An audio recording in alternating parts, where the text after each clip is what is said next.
Hi, this is Mark at Ding Dong's Garden.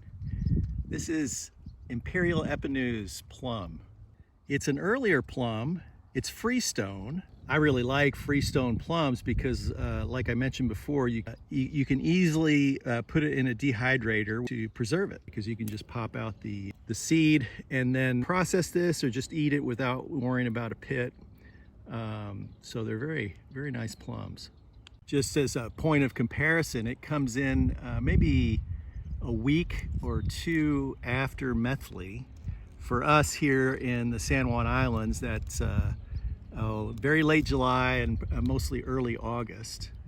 And it's about a week or two before Shiro, which is another one of our favorite plums here.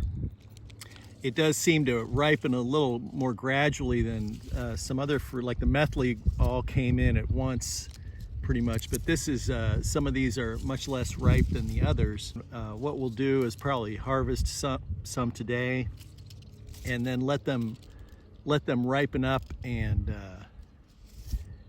a little bit, and then we'll put them into a dehydrator and store them.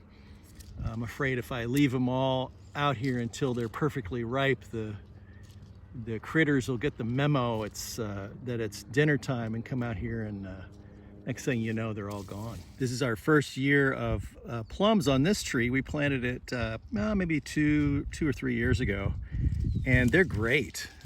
You can see how dense the fruit is here.